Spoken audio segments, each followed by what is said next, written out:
सबको लगता है कि मेरी वाइफ लियूरान एक भयानक कार एक्सीडेंट में मारी गई, लेकिन असली सच सिर्फ मुझे पता है। जो एक्चुअली मरी थी तो वो उसकी बड़ी बहन थी जिसका नाम था लूसी, और मेरी वाइफ ने इस मौत को एक गोल्डन चांस बना लिया, वो भी खुद को गायब करने के लिए, ताकि वो अपने सो कॉल्ड फर्स्ट लव सीगन के साथ भाग सके। मैंने डिसाइड किया मैं सबके सामने अनजान बनकर खेलूंगा। मैं ऑलरेडी उसकी आइडेंटिटी और रेजिडेंसी ऑफिशियली कैंसिल करवा दी है, और एक लीगल हस्बैंड होने के नाते मैंने उसकी कंपनी के सारे शेयर्स और एग्जीक्यूटिव पावर अपने कंट्रोल में ले लिए हैं। बहुत कम टाइम में मैंने सारी ऑपोजिशंस को भी हटा दिया। मेरी पिछली जिंदगी में मैंने इस झूठ को तुरंत एक्सपोज कर दिया था, लेकिन उसने बिना किसी पछतावे के सीधा जैंग जियांग के गले लगकर खुद को बचाया। मेरी बहन मर चुकी है, मुझे पता है दुख बहुत गहरा है, लेकिन ध्यान से देखो, मैं ही लियूरान हूँ। उसकी पूरी फैमिली ने मिलकर मुझे गैसलाइट किया, मुझे एक पागल ऑब्सेस्ड दामाद बना दिया जो अपनी ही साली के पीछे पड़ा हुआ है, और फिर मुझे झूठ बोलकर मेंटल असाइलम भेज दिया गया, जहाँ मैं सड़ता रहा। फिर अचानक मेरी आंखें दोबारा खुली और मैं वापस आ चुका था, उसी पल में जब आइडेंटिटी स्वैप कंप्लीट हुआ था। अगर कंफ्यूज हो कि क्या हो रहा है तो सब्सक्राइबर्स में समझाता हूँ। इसकी वाइफ ने खुद झूठ बोलकर लोगों को मैनिपुलेट कर दिया कि जो वहाँ पर मरी थी वो सच में इसकी वाइफ थी। ये प्यार उससे ज्यादा करता था, इस वजह से अब अपनी साली को ही ये अपनी वाइफ समझ बैठा है। लेकिन सच तो यही है कि यही साली उसकी बीवी है जो कि झूठ बोल रही है। फ्यूनरल पार्लर की हवा ठंडी और भारी थी। मेरी वाइफ वहाँ खड़ी थी, आंखें झुकी हुई, उंगलियां हल्की सी कांप रही थी। उसकी आवाज धीमी और भारी हुई थी। ब्रदर इन लॉ,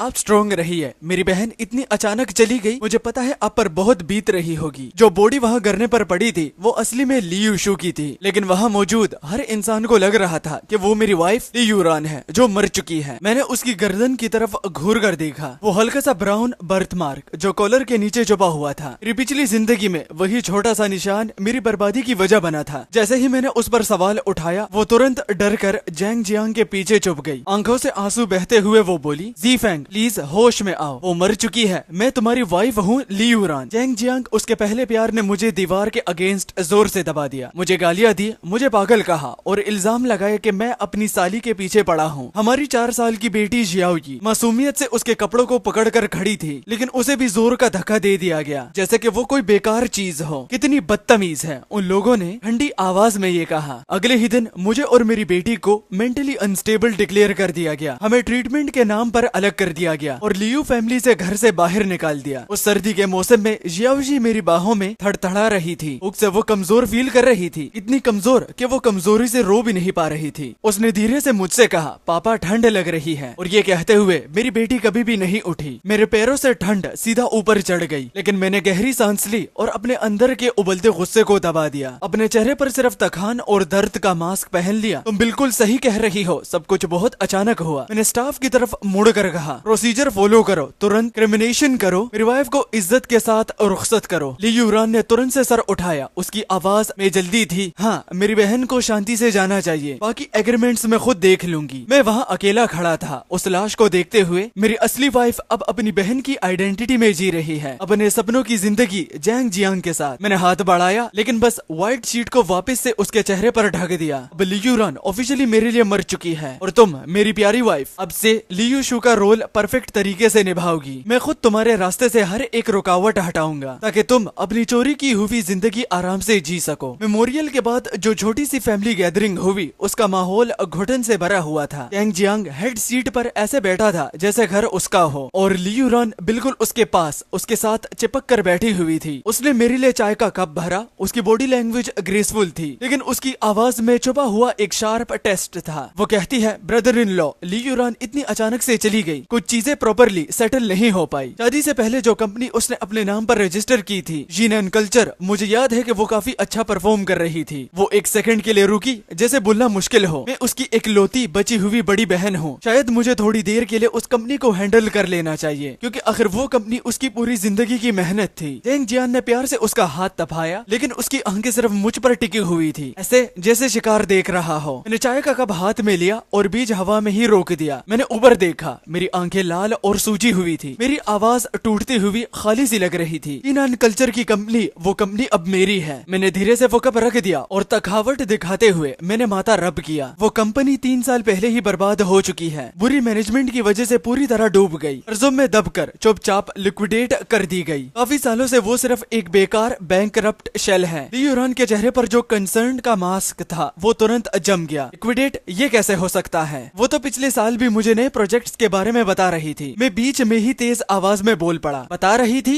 या फिर झूठ बोल रही थी? मुझे पता है कि वो क्या कर रही थी। एक जगह से पैसा लेकर दूसरी जगह भर रही थी। उसकी अपनी पर्सनल सेविंग्स जो थी वो भी जला रही थी, सिर्फ अपनी फेक इज्जत बचाने के लिए। वो नहीं चाहती थी कि तुम ये जैंग जियांग उसे फेलियर समझो। जब वो लियो फैमिली और इस शादी को छोड़ने वाली थी, मैंने उसके चेहरे पर शौक और डिसबिलीफ का रंग बदलते देखा। अंदर से मेरा दिल बिल्कुल ठंडा था। अब जब वो चली गई है, मैं ये सब बेइज्जती वाली बातें उठाना नहीं चाहता था। मैंने सिर झुका लिया, कंधे ढीले छोड़ दिए, आवाज धीमी कर दी, जैसे मैं टूट चुका हूँ। सिस्टर, रुआन अब नहीं रही। मैं और जियाओयी, हमारे पास अब कुछ भी नहीं बचा। अगर तुम्हारे दिल में जरा सी भी फैमिली वाली फीलिंग है तो बस मेरी छोटी सी बेटी का ख्याल रखना। मैं जिंदगी भर तुम्हारा एहसानमंद रहूंगा। बाकी उसकी प्रॉपर्टी सब खत्म हो चुकी है। उसने सब कुछ खुद ही बर्बाद कर दिया। ये कहकर मैंने अपने आप को और जियाओयी को इस कहानी के सबसे बड़े बेचारे और विक्टिम्स बना दिया। वहाँ बैठे हुए फैमिली मेंबर्स ने धीरे धीरे सर हिलाना शुरू कर दिया। उनकी नजरें ली यूरान और जैंग जियांग पर टिक गई, वो भी साफ नफरत के साथ। इस वक्त जब एक आदमी अपनी वाइफ को खो चुका है और एक छोटी बच्ची अपनी माँ से पिछड़ गई है, ये लोग उन्हें ही लूटने की कोशिश कर रहे हैं। उनकी लालच अब घटिया लगने लगी थी। ली यूरान का चेहरा भी लाल पड़ रहा था और कभी सफेद। उसका केयरफुली बनाया हुआ दुख का मास्क टूटने के करीब था। वो बस बड़ी मुश्किल से बोल पाई, मुझे पता नहीं था कि हालत इतनी खराब थी। जैंग जियांग ने मुझे एक अंधेरी खतरनाक नजर से देखा। उसने लियूरान को अपनी तरफ खींच लिया। उसकी आवाज सडनली सॉफ्ट और फेक कंसर्न से भरी हुई थी। बस करो शू, अपने आप को और परेशान मत करो। हम ऑब्वियसली ज़ीफेंग और जियाओयी का ख्याल रखेंगे। बाकी डिटेल्स को बाद में डिस्कस कर लेंगे। और ये सुनकर अंदर ही अंदर में हंस पड़ा उनकी इस फेक एक्टिंग पर। लेकिन बाहर से मैंने सिर्फ थका हुआ सा सिर ही हिला दिया और पूरी तरह चुप हो गया। एक टूट चुके आदमी का रोल बिल्कुल परफेक्ट तरीके से निभाते हुए। विला वापस आने के बाद जहाँ हम टेम्पररी स्टे कर रहे थे, तो छोटी सी जियाओयी ने अपना नन्हा सा सर मेरी गर्दन के पास छुपा लिया और धीमी सी आवाज और टूटती हुई आवाज में पूछा, पापा क्या मम्मी ने डिसाइड कर लिया कि वो मुझे नहीं चाहती? मेरा दिल एक पल के लिए रुक सा गया। मेरी जान, तुमने गलत समझा। मैंने उसके नरम बालों पर अपना गाल रखते हुए कहा, अब तुम्हारी मम्मी अब आसमान में एक सितारा बन चुकी है। जो तुमने लेडी देखी वो तुम्हारी आंटी थी, बस उनकी शक्ल सेम है। उसी दिन दोपहर को मैं पूरे लीगल डॉक्यूमेंट्स के साथ खुद कई गवर्नमेंट ऑफिस गया। वो भी लियूरान का रेजिडेंसी स्टेटस ऑफिशियली कैंसिल कर दिया गया और सिस्टम में उसकी डेथ फॉर्मली रजिस्टर हो गई। इस दुनिया में उसकी हर लीगल पहचान line by line, entry by entry हमेशा हमेशा के लिए मिटा दी गई। उसके बाद मैंने लियो ग्रुप के लीगल टर्म और एग्जीक्यूटिव ऑफिस से कांटेक्ट किया। मेरी आवाज तो शांत थी लेकिन बिल्कुल क्लियर। मैं ज़ीफेंग बोल रहा हूँ। मेरी वाइफ लियूरान एक भयानक एक्सीडेंट में गुजर चुकी है उनकी विल के मुताबिक, और मैं उनका सोल लीगल गार्डियन हूँ। मैं तुरंत उसके सारे शेयर्स और इंटरेस्ट पर कंट्रोल ले रहा हूँ। सारे डॉक्यूमेंट्स अब प्रिपेयर करो। अब मैं ही उनकी पोजीशन और डिसीजन मेकिंग अथॉरिटी हैंडल करूंगा। ट्रांसफर ऑर्डर्स बिजली की स्पीड से कंप्लीट हो गए। साथ ही लियूरान की एक्सीडेंटल डेथ इंश्योरेंस का जो बड़ा पे आउट था वो मेरे इंस्ट्रक्शन के मुताबिक सीधा जियाओयी के नाम पर एक नए ट्रस्ट फंड में डाल दिया गया। ये फंड इतना सिक्योर था कि कोई भी पैसा निकालने के लिए मल्टीपल स्ट्रिक्ट अप्रूवल्स की जरूरत होगी। जब मैं लियो फैमिली के एंसेस्ट्रल घर वापस आ गया, मेरी सास की तेज चुभती हुई आवाज हवा को चीर गई। वो निकम्मी लड़की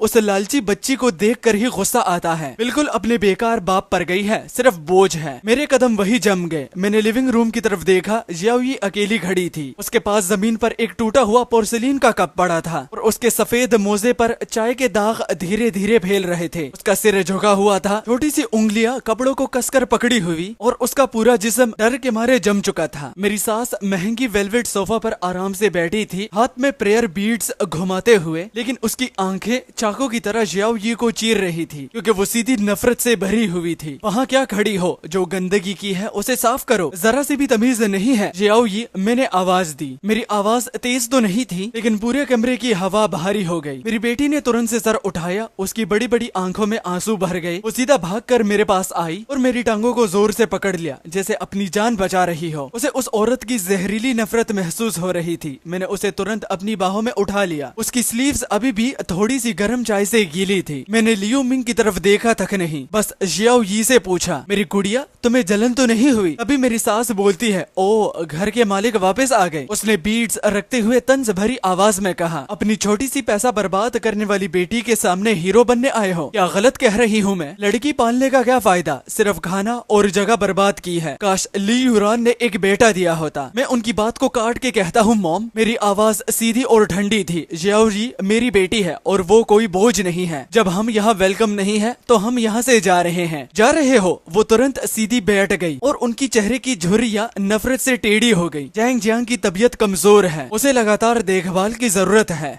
मैंने ऑलरेडी अब्रॉड से एक प्राइवेट नर्स हायर कर ली है और अगर तुम पैसे नहीं दोगे तो कौन देगा? तुम लोग बाप बेटी के पैरासाइट इतने सालों से लियो फैमिली पर पल रहे हो और अब जब मेरी बेटी नहीं रही तुम सोच रहे हो जिम्मेदारियों से भाग जाओगे। मैं सीधा बोल रही हूँ, ऐसा बिल्कुल भी नहीं होगा। तभी जैंग जियान ने एक परफेक्टली टिम्ड कमजोर सी खांसी की और धीरे धीरे साइड होल से बाहर आया। ली यूरान तुरंत उसके पास आ गई जैसे उसकी परछाई हो। हाथ में गर्म पानी का गिलास लेकर और उसे आराम और धीरे से पानी पिलाने के बाद उसने मेरी तरफ देखा और उसकी आवाज में हल्की सी नकली नाराजगी थी। ब्रदर इन लॉ, मॉम बस दुख में है इसलिए उनकी बातें थोड़ी कड़वी लग रही हैं। जियाओ ये अभी छोटी है, उससे गलती हो गई है, उसका कोई बुरा इंटेंशन नहीं था, लेकिन जैंग जियान की रिकवरी सबसे इम्पोर्टेंट थी। वैसे भी आप भी अभी लियो फैमिली के दामाद हैं और ली यूरान के जाने के बाद ये नेचुरल है कि आप घर के सबसे ज्यादा जिम्मेदारियां उठाएंगे। मैंने तीनों को सीधा देखा। क्या खूबसूरत माहौल और सीन में देख रहा हूँ, वो भी फैमिली डिवोशन का। मैंने ठंडे और धीरे लहजे से कहा, मैं कभी अपनी जिम्मेदारियों से भागता नहीं और अपनी असली जिम्मेदारियां मुझे पता है कैसे निभाऊंगा। सब बातें साइड पर, लेकिन मेरी छोटी बेटी मेरी लास्ट लिमिट है। अगर किसी ने भी उसके बारे में कुछ और बुरा अल्फाज बोला तो याद रखना, मैं जी फैंग तुम सबके साथ हर रिश्ता तोड़ दूंगा। ये कहकर बिना और एक लफ्ज बोले मैंने उनके शौक भरे चेहरों को इग्नोर किया और जियाओ यू को सीधा उठाकर ऊपर ले गया। जब मैं स्टेयर्स के पास से गुजरा, टेरेस का दरवाजा हल्का सा खुला था और अंदर से धीमी आवाजों में बातें सुनाई दे रही थी। रिलैक्स, मॉम बस ऊपर से चिल्लाती है, अंदर से वो मुझे ही सबसे ज्यादा चाहती है। अभी के लिए वो मुझे ही अपनी असली बेटी मानती है। ये ली रुयान की आवाज थी जिसमें हल्का सा घमंड साफ महसूस हो रहा था। मैंने तुम्हें तकलीफ दी, तुम्हें किसी और के नाम से जीना पड़ रहा है। ये जैंग जियांग की आवाज थी जो कि पिघली हुई मिठास जैसी थी। तुम्हारे लिए कुछ भी, बस प्रॉब्लम ये है कि जी फैंग और वो बच्ची थोड़ी ट्रबलसम है। जल्दी मत करो, हम लॉन्ग गेम खेलेंगे। उसे जिम्मेदारियां उठानी है, उठाने दो। मॉम अपना काम कर लेंगी। मेरी बाहों में जियाओ यी को पकड़ने की ग्रिप थोड़ी सी टाइट हो गई। उसने मेरा मूड चेंज महसूस कर लिया और अपने छोटे से हाथों से मेरी पीठ पर हल्की सी ठपकी दी जैसे मुझे ही तसल्ली दे रही हो। रूम में वापस आकर मैंने दरवाजा बंद किया और जियाओ यी को बेड के किनारे बैठा दिया और बड़े ध्यान से उसके मोजे और पैर चेक करने लगा, ये कंफर्म करवाने के लिए कि गर्म चाय ने उसकी स्किन को जलाया तो नहीं। उसने मेरी आंखों में सीधा देखकर धीरे से पूछा, पापा दादी जी मुझसे इतनी नफरत क्यों करती हैं? क्या इसलिए क्योंकि मैं एक लड़का नहीं हूँ? उस मासूम सवाल ने जैसे मेरे सीधा दिल को ही चीर दिया। मैंने उसके बाल हल्के से रफल किए। नहीं मेरी जान, इसमें तुम्हारी कोई गलती नहीं है। जियाओ यी, कुछ लोगों के दिल ही सड़ चुके होते हैं। अगली सुबह जल्द ही ऑफिशियल ट्रांसफर ऑर्डर्स और प्रोटेक्शन इनिशिएशन नोटिस आ गया। मैंने एक सेकंड भी वेस्ट नहीं किया और तुरंत अपनी आखिरी चीजें पैक करनी शुरू कर दी। मुझे इस जहरीली जगह से जितनी जल्दी हो सके निकलना था। सिंपल सा सामान उठाकर और जियाओ यी का हाथ पकड़कर मैं फौरन फोयर तक पहुंच गया। भी पीछे से कदमों की आवाज आई। ली यूरान सीढ़ियों के बीच में खड़ी थी। उसकी नजर मेरी सूटकेस पर टिकी हुई थी, ठंडी और सख्त। उसके चेहरे पर धीरे धीरे से अंधेरा पड़ रहा था। वो पूछने लगी, तुम जियाओ यी को कहाँ लेकर जा रहे हो? मैंने उस प्रोजेक्ट का इनिशिएशन लेटर फोल्ड किया और शांति से अपने ब्लेजर के अंदर रख लिया और जियाओ यी को थोड़ा सा पीछे करते हुए मैंने जवाब दिया, मैं कहाँ जा रहा हूँ ये बताना जरूरी नहीं है मिस लू। मैंने उस चेहरे को देखा जो पहले इतना अपना लगता था और अब बिल्कुल अजनबी लग रहा था। मेरी आवाज बिल्कुल सीधी और ठंडी थी। एक पल के लिए मेरा एक्सप्रेशन जम गया था। फिर उसने अजीब और गरीब एक्सप्रेशन बनाना शुरू किया जैसे उसके जी में किसी ने उसको लात दे दी हो। वो कहने लगी, ब्रदर इन लॉ, जिद में आकर ऐसी बात मत कहो। तुम एक बच्ची को इतनी दूर ले जाओगे जहाँ तुम्हारा कोई नहीं है। अगर कुछ हो गया तो मदद के लिए कोई भी नहीं होगा। यहाँ एंसेस्ट्रल हाउस में रहो। कम से कम मैं, मॉम और जैंग जियांग तुम दोनों का ख्याल रख लेंगे। मैं जवाब में कहता हूँ जरूरत नहीं है। मैंने उसकी बात बीच में ही काट दी और जियाओ यी का हाथ कस के पकड़कर आगे बढ़ने लगा। आज के बाद हमारे पर्सनल मैटर्स के लिए लो फैमिली से कोई लेना देना नहीं है। अचानक वो आगे बढ़ी, उसकी नजर सीधा मेरे ब्रीफ केस पर पड़ती है। उसने झटके से उसका स्ट्रैप पकड़ा और एक ही पल में बैग खींच लिया। मैं रिएक्ट भी नहीं कर पाया। उसने जिप खोली और बेचैनी से अंदर तलाश करने लगी। फिर उसने वही डॉक्यूमेंट्स निकाल दिए, कंपनी के ऑफिशियल लेटर हेड और सील वाला पेपर, प्रोजेक्ट इनिशिएशन फॉर्म। उसने एक नजर उस पर डाली और उसका चेहरा तुरंत सख्त और अंधेरा सा हो गया। बिना एक पल सोचे उसने दोनों हाथों से पेपर पकड़ा और एक तेज आवाज के साथ उसे बीच से फाड़ दिया। मैं तुम्हारी ही भलाई के लिए ये कर रही हूँ ज़ीफैंग। उसने फाड़ते हुए टुकड़े जमीन पर फेंके, पेपर के टुकड़े हवा में हिलते हुए नीचे गिरने लगे और वो ऊपर से लेक्चर देने लगी। तुमने सालों से कोई प्रॉपर जॉब नहीं की, यहाँ रहना सबके लिए बेहतर है। मैंने जमीन पर बिखरे हुए कागज को देखा। वो मेरा एस्केप था, मेरी पूरी प्लान का पहला और सबसे इम्पोर्टेंट स्टेप। मेरे सीने में गुस्सा जोर से टकरा रहा था, लेकिन मैंने सिर्फ सर उठाया और उसकी आंखों में सीधा देखा, ठंडी जिद भरी नजरों के साथ, और कहा मेरी भलाई के लिए ली युरान नहीं, अब शायद मुझे तुम्हें लियू शान बुलाना चाहिए। इस हक से तुम डिसाइड करती हो कि मेरे लिए क्या सही है। उसकी आंखों में तुरंत अंधेरा छा गया। वो मेरे करीब आई और धीमी जहरीली आवाज में बोली। उसका सारा फेक सॉफ्टनेस गायब हो चुका था। ज़ीफैंग, जिस हाथ से तुम्हें खाना मिलता है उसको मत काटो, भूल मत, इतने सालों से तुम और तुम्हारी बेटी को कौन पाल रहा था। लियो फैमिली का हर दाना और हर बूंद फ्री में नहीं मिला। अभी ली युरान की मिट्टी भी ठंडी नहीं हुई और तुम सोच रहे हो सब रिश्तों को तोड़कर भाग जाओगे, लियो फैमिली के ब्लड लाइन को ले जाकर गायब हो जाओगी। जिंदगी इतनी आसान नहीं होती, समझे। जैसे नाशुक्र आदमी को तो कुत्ते की तरह ट्रीट करना चाहिए था। उसकी बातें सुनकर मुझे हंसी आ गई, एक पागल सी टूटती हुई हंसी। मैंने कहा,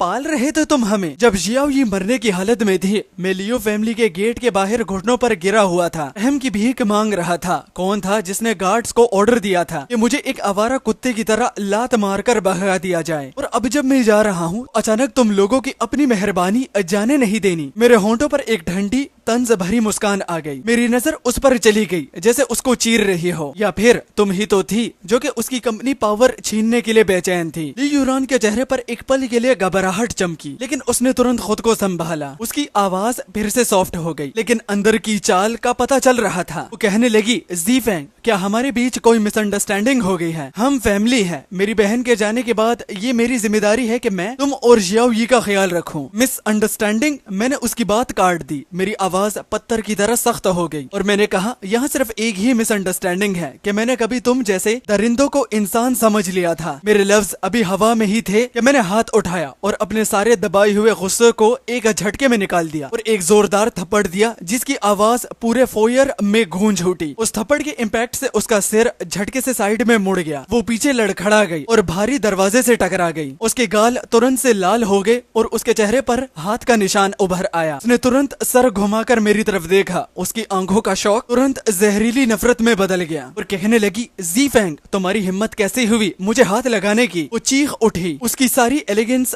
टूट चुकी थी। वो मुझ पर झपटी और मेरी कलाई को अपने लंबे नाखूनों से पकड़ लिया। उसके नाखून अब मेरे स्किन में घुसने लगे। वो पूरी ताकत से मुझे वापस खींचने की कोशिश कर रही थी और कह रही थी, तुम इस घर से एक कदम भी बाहर नहीं जाओगी। सिक्योरिटी, जल्दी अंदर आओ। इस हंगामे से डर कर जियाओ यी जोर जोर से रो पड़ी। ने एक हाथ से उसे अपने पीछे छुपा लिया, दूसरे हाथ से खुद को छुड़ाने की कोशिश की। उसकी ताकत अजीब सी थी, जैसे कोने में फंसी हुई जानवर की बेचैन पागल एनर्जी। जब हम दोनों इस उलझन भरी झपट झपटी में फंसे हुए थे, तभी मेन गेट जो हमेशा बंद रहा था और सिर्फ सिक्योरिटी इंटरकॉम से ही खुलता था, अचानक बाहर जोर से खुल गया। तेज दोपहर की रोशनी अंदर भर गई और दरवाजे पर एक खड़ा आदमी लंबी तेज परछाई के साथ सामने आया। वो सीधा और शक्तिशाली खड़ा था। उसकी प्रेजेंस में एक हैवी अथॉरिटी थी, जैसे कोई हाई लेवल एग्जीक्यूटिव हो। उसकी नजर पूरे सीन पर घूमी, इस घटिया ड्रामा को एक पल में समझ गई और फिर जाकर रुकी ली युरान पर, जो अब बिखर चुकी थी। उसका चेहरा सूजा हुआ, बाल बिखरे हुए और वो अब भी मेरी शर्ट को पकड़कर लटकी हुई थी। ली युरान एकदम से जम गई, जैसे किसी ने उसे पत्थर बना दिया हो। उसकी चीखें, उसकी हर हरकत एक पल में ही रुक गई और उसके चेहरे पर जो जंगली गुस्सा था वो धीरे धीरे उतर कर मौत जैसी सफेदी में बदलने लगा। प्रेसिडेंट ली, आपके डिपार्चर के लिए गाड़ी रेडी है। आगे खड़ा आदमी रोशनी में आया। उसकी परफेक्टली सिली हुई सूट की शार्प सॉलिट्यूड साफ दिख रही थी। वो था ग्रुप सीईओ का चीफ स्पेशल असिस्टेंट चेन शू। उसके पीछे 2 प्रोफेशनल सिक्योरिटी गार्ड्स खड़े थे, कंपनी के इलीट ब्लैक यूनिफॉर्म में। उसका चेहरा बिल्कुल इमोशनलेस था। उसने हल्की सी रिस्पेक्ट के साथ मुझे सिर झुकाकर ग्रीट किया, फिर साइड हो गया और सीधी क्लियर आवाज में बोला, प्रेसिडेंट ली, सच के लिए प्राइवेट जेट अरेंज हो चुका है। गाड़ी बाहर वेट कर रही है। लीगल टीम और प्रोजेक्ट के कोर मेंबर्स एयरपोर्ट पर आपसे मिलेंगे। फ्लाइट के दौरान भी ब्रीफिंग कंडक्ट की जा सकती है। प्रेसिडेंट ली, ये टाइटल सीधा ली यूरान का होश उड़ा देता है। उसकी पकड़ मेरी कलाई से तुरंत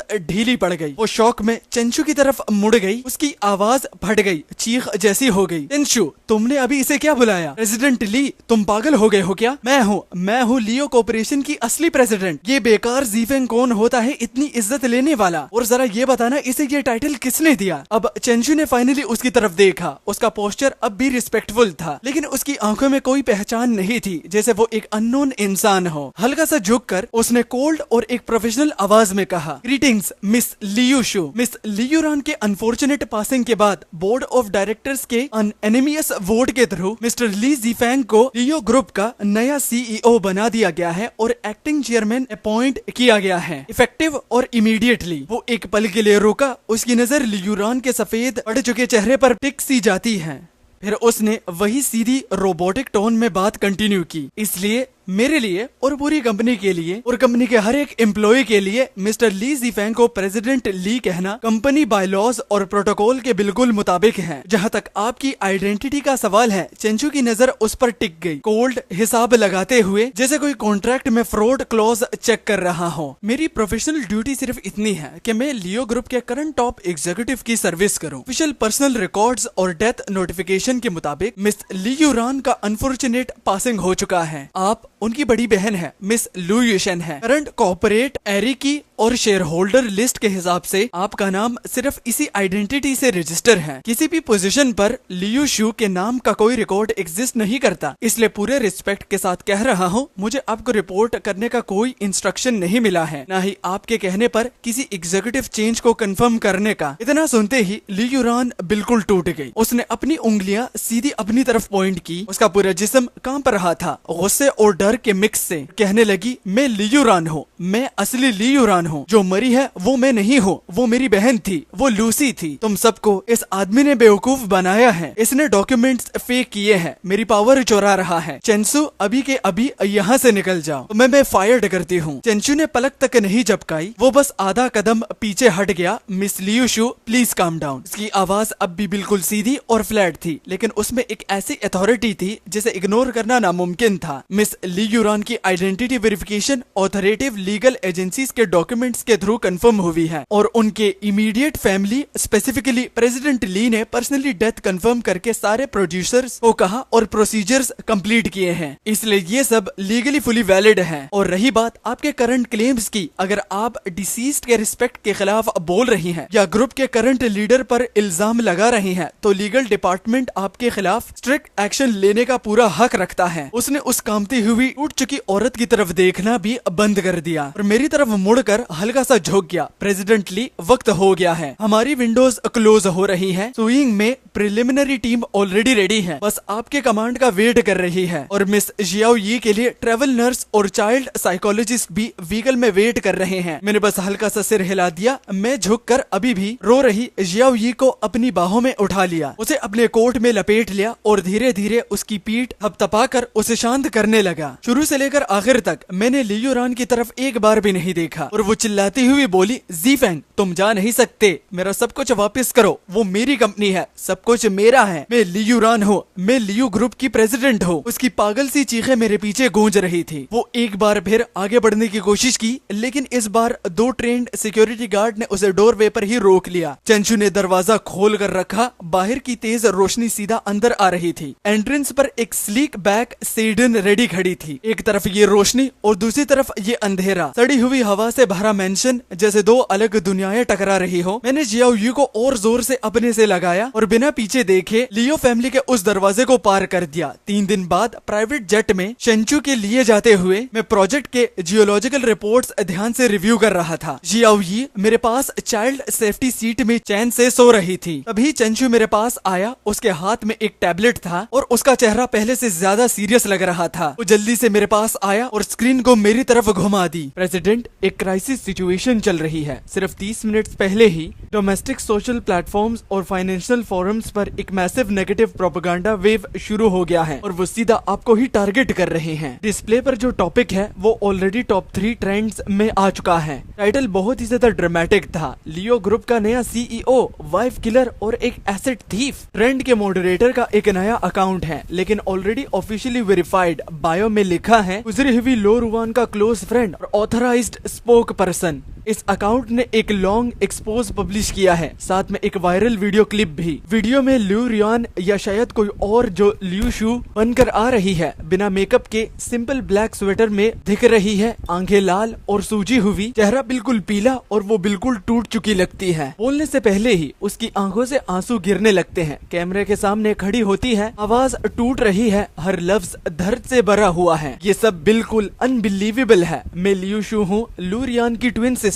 वो बोलती रहती है, आंसू रुकते नहीं। मेरी ट्विन सिस्टर की डेथ नॉर्मल नहीं थी। मैं बहुत डर गई थी बोलने से, लेकिन अब चुप नहीं रह सकती। वो सीधा कैमरे में देखती है, आंखों में डर और इल्जाम दोनों। ली फैंग, मेरा फॉर्मर ब्रदर इन लॉ, वो एक मॉन्स्टर है। उसने सब कुछ प्लान किया। ली रुयान की डेथ कोई एक्सीडेंट नहीं थी, उसने मर्डर किया। वो एक सिंपल आदमी था, हमारे घर में सालों तक live in son in law बन के रहा, सीधा और शरीफ बनकर, लेकिन अंदर से सिर्फ वो लियो फैमिली की प्रॉपर्टी के पीछे था। उसने भरोसे का फायदा उठाया, एसेट्स चोरी किए, डॉक्यूमेंट्स फोर्ज किए। लू रियान को शक होने लगा था, वो उसे कन्फ्रंट करने वाली थी और तभी एक्सीडेंट हो गया। जब मैंने उससे क्वेश्चन किया, उसने मुझे धमकी दी, अगर मैंने सच बोला तो जियाओ यी के साथ बुरा होगा। मैं मजबूर थी, मैं सिर्फ देख सकती थी। मेरी बहन की बॉडी ठंडी भी नहीं हुई थी और वो फेक विल लेकर आ गया। उसने सब कुछ छीन लिया। लियो का ऑपरेशन भी, फ्यूनरल के तुरंत बाद ही वो इतना डेस्परेट था कि मुझे और मेरी माँ को भी घर से निकाल दे, और उन लोगों को भी जिससे रुआन सच में प्यार करती थी, घर से निकाल दिया गया। उसने मुझे मारा, मुझे पागल बोला और मुझे शियाओई के पास जाने तक से रोक दिया। वो रुआन के हर एक निशान को दुनिया से मिटा देना चाहता है ताकि वो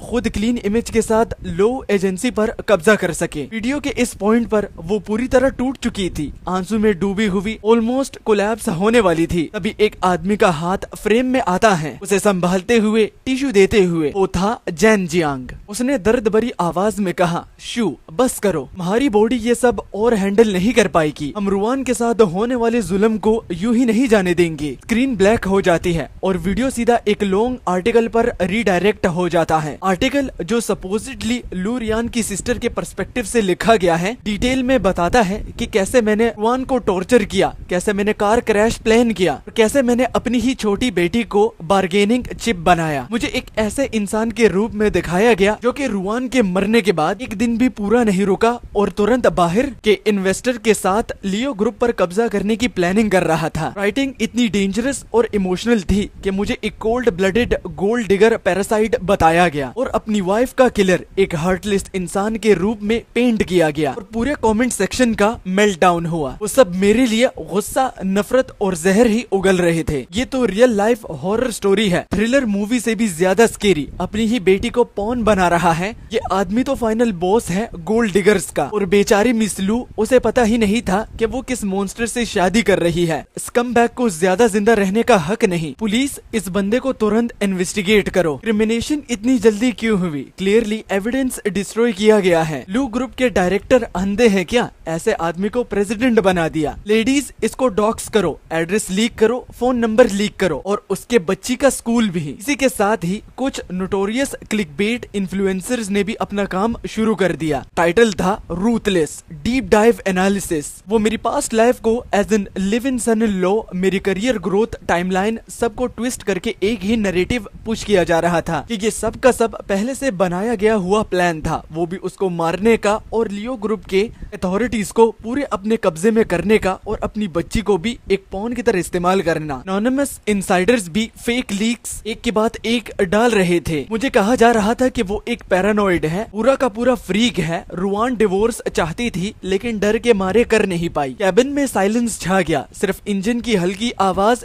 चेंसू मुझे देख रहा था, वो भी नेक्स्ट ऑर्डर का इंतजार करते हुए। उसकी आंखों में हल्का सा कंसर्न था लेकिन प्रोफेशनलिज्म उसे छुपा रहा था। मैंने टैबलेट बंद कर दिया। ब्लैक स्क्रीन में मेरा खुद का एक्सप्रेशनलेस फेस रिफ्लेक्ट हो रहा था। विंडो के बाहर क्लाउड्स का समुंदर, सनलाइट इतनी तेज कि आंखों पर जैसे ही पड़ी तो वो स्क्विंट कर जाए। मैं धीरे से सीट पीछे करके झुक गया, आंखें बंद कर ली। लियू रान और जैंग जियांग, तो तुम लोग पब्लिक ओपिनियन का गेम इतनी जल्दी शुरू करना चाहते हो? मानना पड़ेगा, एक्टिंग काफी बिलीवेबल थी। ठीक है, जितना रोना है रो लो, क्योंकि अब मेरा काउंटर अटैक आने वाला है और आंसू खत्म हो जाए तो खून के आंसू भी रो देना। और मैं शुरू करूंगा एक इनक्रिप्टेड फाइल से, क्योंकि तुम दोनों की धज्जियां उड़ा देगा। चेंगसू की एफिशिएंसी हमेशा की तरफ लॉलेस थी। एक इंफॉर्मेशन पैकेट इतना हेविली मास्क के उसका सोर्स ट्रेस करना इम्पॉसिबल था। सीधा उन गॉसिप अकाउंट्स के बैक एंड सिस्टम में इंजेक्ट किया गया, वही अकाउंट जिन्होंने पहले रूमर्स को वायरल बनाया था। साथ ही ये फाइल क्वाइटली भेज गई देश के सबसे इन्फ्लुएंशियल फाइनेंशियल इन्वेस्टिगेटिव रिपोर्टर्स और वेटरन ब्लॉगर्स के प्राइवेट इनबॉक्सेस में। कोई फ्लैशी हेडलाइन नहीं, सिर्फ एक मिस्टीरियस सीरियल नंबर। लेकिन जैसे ही फाइल ओपन हुई सब कुछ बदल गया। अंदर तक एक सर्जिकल टाइमलाइन और एक इररिफ्यूटेबल चेन ऑफ कोल्ड एविडेंस, जिसमें पहला एविडेंस एक ऑडियो फाइल था, क्लाउड बैकअप से निकाला गया। ली रुयान की गाड़ी के लास्ट मोमेंट्स का रिकॉर्डिंग। बैकग्राउंड में एक साइलेंट गैराज, फिर उसकी आवाज हल्की सी कांपती हुई लेकिन अंदर से भरी हुई एक्साइटमेंट और किलर इंटेंट। लूशु को एक्सीडेंट में मारना होगा, तभी मैं उसकी आइडेंटिटी चुरा कर जैन जियांग के पास वापस जा सकती हूँ। दूसरा एविडेंस कवर फोटोज। ली यूरान और जैंग जियांग वो भी एक प्राइवेट क्लब में थे। टाइम स्टैम्प क्लियर, 2 साल पुराने, एग्जैक्टली मेरे वेडिंग एनिवर्सरी से 1 हफ्ते पहले। उन दोनों के बीच की क्लोजनेस क्लियरली नॉर्मल रिश्तों की बाउंड्रीज क्रॉस कर रही थी। साथ में hotel check in records, luxury expenses के बिल्स, सब कुछ मैच करता हुआ। तीसरा evidence medical records, Liu Shu के प्राइवेट हॉस्पिटल फाइल्स, क्रैश से सिर्फ 1 हफ्ते पहले के। सच सामने था, वो लगभग 2 महीने प्रेग्नेंट थी और कंडीशन एक्सट्रीमली अनस्टेबल। डॉक्टर ने स्ट्रिक्ट बेड रेस्ट का ऑर्डर दिया था। लॉन्ग ट्रेवल तो बिल्कुल मना करा था। फिर भी बिजनेस ट्रिप प्लान हुई, एक ट्रिप जो एक्चुअली एक ट्रैप था। ली यूरान ने खुद स्केड्यूल फोर्स किया, खुद बुकिंग की, सिस्टर बॉन्डिंग के नाम पर। ये सब डॉक्यूमेंट्स बिना किसी ड्रामे के, बिना इमोशनल वर्डिंग के, सिर्फ फैक्ट्स, सिर्फ टाइमलाइन, सिर्फ सच से भरे हुए थे। और फिर ये डेटा पब्लिक में लीक हुआ। जैसे उबलते हुए तेल में पानी की एक बूंद गिरती है, पब्लिक ओपिनियन ब्लास्ट हो गया। एक नया सुनामी, पिछले से 10 गुना ज्यादा वायलेंट। लेकिन इस बार जो तूफान की थी तो वो पूरी तरह से बदल चुकी थी। इन्वेस्टिगेटिव जर्नलिस्ट और लीगल ब्लॉगर्स जब उन्हें ये फाइल रिसीव की, वो सब के सब शॉक में फ्रीज हो गए। लेकिन सिर्फ कुछ ही मिनट्स में उन्होंने अपना काम शुरू कर दिया। क्रॉस चेकिंग, वेरिफिकेशन और high stakes reporting. Financial circles, elite gossips, tabloids, सब जगह टोटल केओस। आज का प्लॉट ट्विस्ट, ये वाइफ किलिंग फॉर एसेट्स वाली स्टोरी नहीं थी। ये थी एक कोल्ड ब्लडेड सिस्टर किलर की कहानी, जो अपनी ही ट्विन की आइडेंटिटी चुराकर फैमिली लेगेसी पर कब्जा करना चाहती थी। ये साल का सबसे बड़ा सोप ओपेरा है। ट्विन सिस्टर ने अपनी ही बहन को मार दिया, आइडेंटिटी चुराकर ब्रदर इन लॉ के साथ भागने के लिए। नए एविडेंस ने सीधा पॉइंट किया, लियू यूरान और जैंग जियांग एक्सीडेंट शायद एक्सीडेंट था ही नहीं, बल्कि जानबूझ के हिट किया गया था। फोर्ज विल्स, इम्ब्लेस्ड एसेट्स और अपने ही हस्बैंड और बच्चे को मैनिपुलेट करना। लोग पूछने लगे ये औरत इंसान है या कोई डीमन। और फिर इंटरनेट का गुस्सा 180 डिग्री टर्न ले लिया। जो नफरत पहले प्रेसिडेंट ली पर थी, अब वो सीधा शिफ्ट हो गई सिस्टर किलिंग आइडेंटिटी थीफ और उसके एडल्ट्रस अकॉम्पाइल्स पर। कमेंट्स फ्लड होने लगा। जो लोग प्रेसिडेंट ली को गाली दे रहे थे, अब सामने आओ और माफी मांगो। वो गोल्ड डिगर नहीं था, वो तो शिकार था। एक जहरीली सांप उसकी जिंदगी को तोड़ने में लगी थी। यूरान और जैंग जियांग सोशल मीडिया अकाउंट्स कहाँ हैं? जैसे ही मिले इंस्टेंटली सीज हो गए। तरफ से गालियां, कर्सेस और एक ही डिमांड, सच बताओ। जो इन्फ्लुएंसर पहले उनका सपोर्ट कर रहे थे, ये तो चुपचाप अपने पोस्ट डिलीट कर गए या एक्सपोज हो गए कि उन्होंने पैसे लिए थे झूठ फैलाने के लिए। ये था दोनों तरफ का वार, पब्लिक ह्यूमिलिएशन थी। लेकिन सबसे डेंजरस मूव अभी बाकी था। ये सारा एविडेंस सिर्फ ऑनलाइन लीक नहीं हुआ, ये सीधा लियू फैमिली के घर पहुंच गया। चेंसू ने पर्सनली अरेंज किया एक professionally bound dossier high resolution proof के साथ handed delivery Liu ancestral mention के अंदर सीधा लियू मीनू के हाथ में। रूमर्स के मुताबिक लियू रियान और जैंग जियांग ऑलरेडी वहाँ थे, पैट्रियार्क के तख्त को क्लेम करने की कोशिश कर रहे थे और साथ ही प्लान बना रहे थे कि कैसे पब्लिक बैकलैश को कंट्रोल करे। लेकिन सब उल्टा फट गया। लियू मीनू ने खुद को स्टडी रूम में लॉक किया लगभग 1 घंटे के लिए और फिर अंदर से जोर की आवाज आई, वो भी ग्लास टूटने की। उसके बाद एक डिस्टोर्टेड और एक जोर की चीख सुनाई दी, तुम जानवर हो, एक मॉन्स्टर, कैसे कर सकती हो तुम ये सब? वो तुम्हारी अपनी बहन थी, तुम मेरा अपना खून हो। शू मेरी बच्ची, मासूम शू, तुम्हारी मौत इतनी दर्दनाक और नाइंसाफी भरी थी, सब मेरी गलती थी, मेरी अंधी सोच ने तुम्हें मार दिया। और तुम